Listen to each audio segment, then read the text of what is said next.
Morning. Welcome to the first episode of Coffee with Drew. I'm Drew Red Star.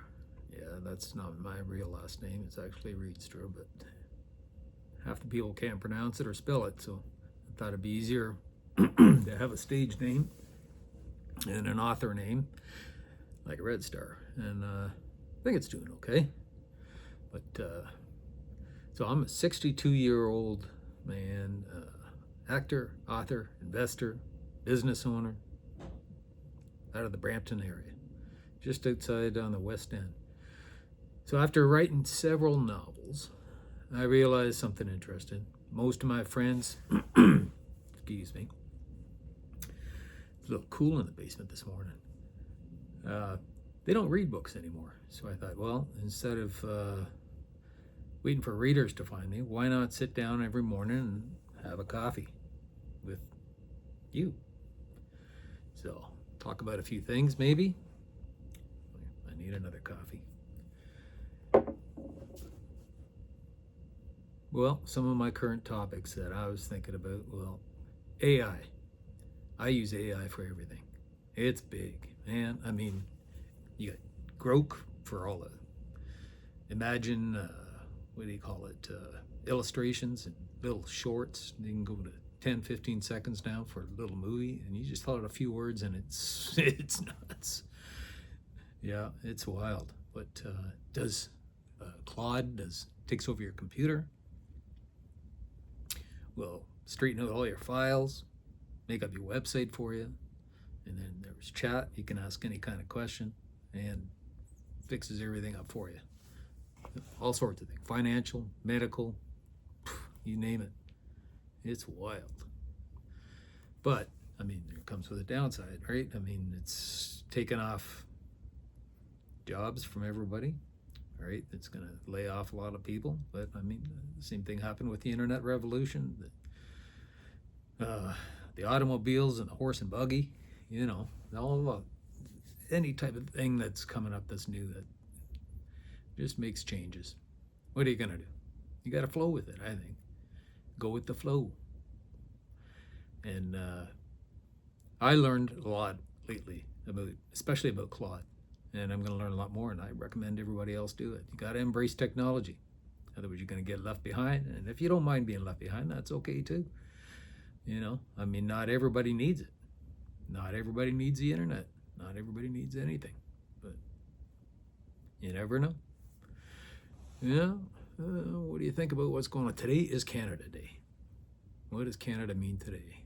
Well, it means a little bit different than it did, let's say, 20, 30 years ago. So when I was growing up here, when I was your age, things were a lot different. You could leave your keys in your car. Everybody did it. Then you knew where your keys were. Nobody sold the cars. Leave your front door open. Why would you want to lock it? I mean, then you got to find your key to get in. Nowadays, people get, especially in Brampton, getting attacked, getting broken into, cars stolen left and right. It's just, it's a little different. A lot of reasons why. Well, there's crime. Where does the crime come from? Well, I think we know, you know. And why is there so much crime? Well, there's a lot more people. Why is there a lot more people? Well, somebody decided to increase the immigration drastically over a short period of time. Well, I mean, there's nothing wrong with immigration if it's done right. I mean, my parents were immigrants. My wife was an immigrant and her family. I mean, they came over from Ireland. My parents came over from Holland. But they had to assimilate and did a great job, obviously. But some of the people that are coming in nowadays, not so much. But what else is going on in Canada? Well, this new government, or not new government, this government that's been here for quite a while, has put in a bunch of laws recently that will tighten up on a lot of stuff. You can't put memes out on internet anymore, that they'll come and get you like they do in England. A grandmother's putting a meme out on the internet, and making fun of the prime minister over there, or Charles or anybody, and they come and they take them away and they arrest them. Thousands of them so far, and that's going to happen in Canada now too. So if you say the wrong thing, you poke fun at the at the wrong person, excuse me, that's not going to be good. But what am I optimistic about? I'm not really sure. I'm optimistic about another election. I think you got to have checks and balances. You know, that's why they have elections.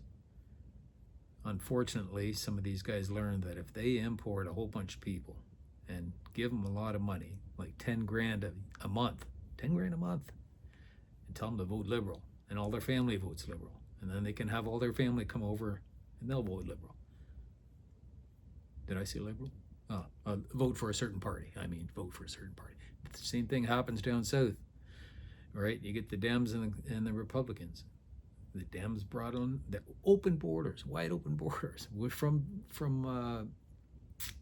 Mexico, and they were coming in from everywhere, and they could prove it. And I mean, the facts are the facts. But you know who follows this stuff real good is David from Moose on the Loose. He's got that YouTube channel, and highly advise taking a look at that. It's very informative, and he's got flow charts showing everything. You wouldn't believe it. But in any case, where are we heading? You know, it's hard to say. It's hard to say. I mean, I guess it depends where Brookfield takes us. I mean, did I say that? You know, so what else is going on? Well, the world. The AI continues to drive the markets. Yeah, it's Microsoft. Yeah, so. MU. Wow.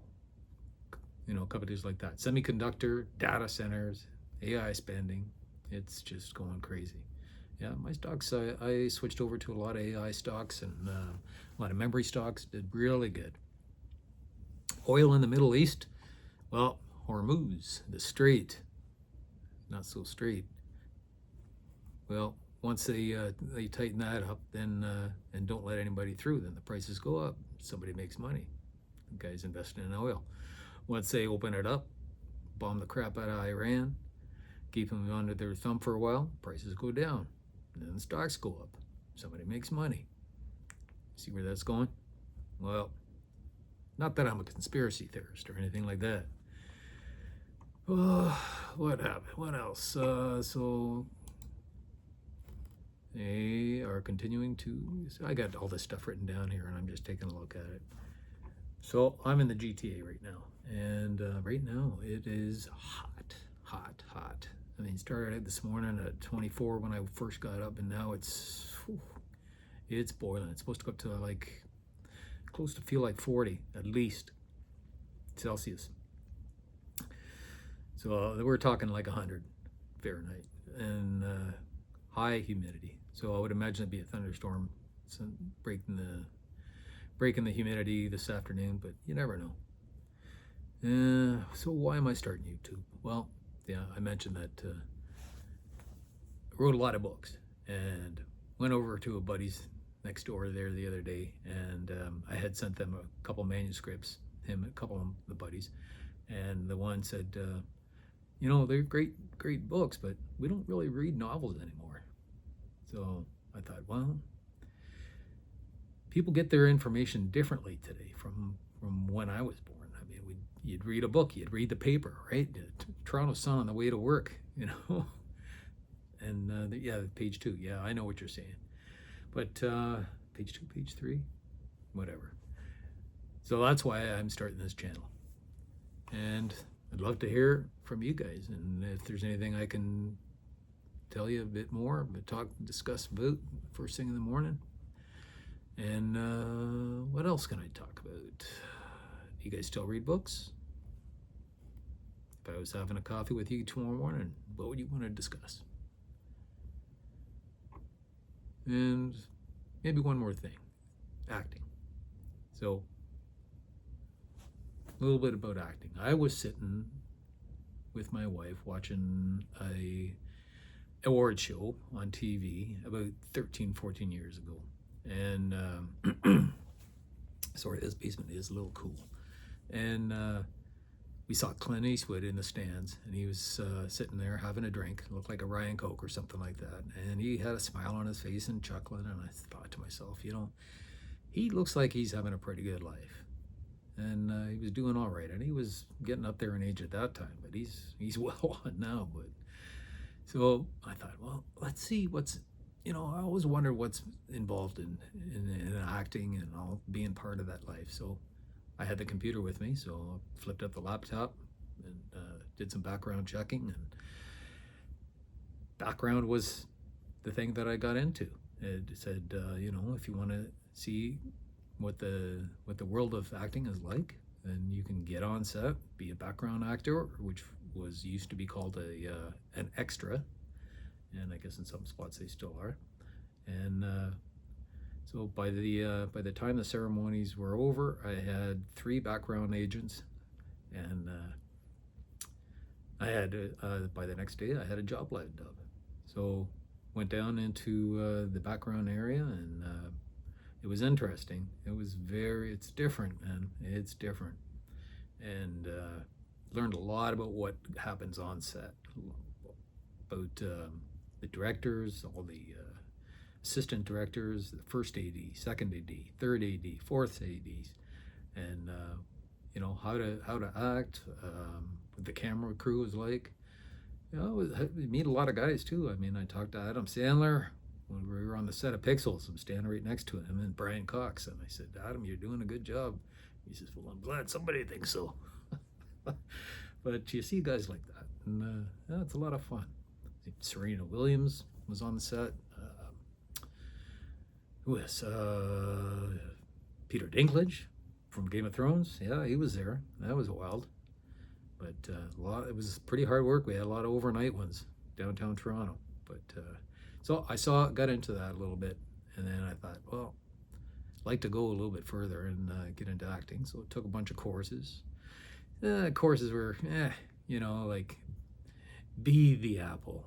Come on, walk around with your hand and pretend to be an elephant, and do the breathing exercises. Like, that was one extreme. The other extreme was, here's a 5-piece page manuscript, and memorize that for next week, and then come in and do that. So some of these guys, come on, But I think experience, there's nothing like experience, and I still do a lot of the acting today. I mean, I just finished doing. It's a little bit different now because you send in video auditions. Yesterday I went to one in-person one, which was a callback, which was nice. And today I did 5 taped auditions that I sent in. I've got a really, really good agent, and I'm very happy with him. But the competition out there because of this video stuff is just unbelievable. But yeah, I like it. Let me tell you one story though. When I first started out going for an in-person audition, and with Gloria Mann, big casting agent back at that time. I think she's just retired. And actually I went to her son's, started up a audition place and a casting agency, and I went to his place the other day. So I'm sitting in the waiting room, and she's taking the information in. So at that time you had to have a resume and a headshot, full-length headshot. And the kid comes in, and she talks to him, and he didn't have it. And he was right out of school, right out of acting school, or probably still in it. And she laid into him, and he had tears in his eyes. I thought I saw tears running down his face. So in any case, he ran out of there, and she's like, what the hell, where'd he go? And so she got on the phone to his agent, said, I want that kid back here. Said, I want to see what he's got, but you get him to get a picture and stop at Staples and get his picture done, and a resume. So he was back within the hour, and he did it, and I think he got that part actually. So because she thought, he's got what it takes, he's got the right look, and it's a combination of things, right? But I'll never forget that. I learned a lot from her over the years. Did a lot of auditions with her, and she provided a lot of good advice. But sort of see her retire. But hey, age does that. You gotta go. Sometime you gotta stop. But in any case, so I hope you got something out of this. And let me tell you, life sometimes nudges you in different directions. I thought writing books would be my new thing, be my main focus, but well, maybe this is where the next chapter is going to begin. Instead of fighting change, I'm going to embrace it and see where the journey takes me. All right, we'll see you tomorrow. Till the next time, have a good coffee.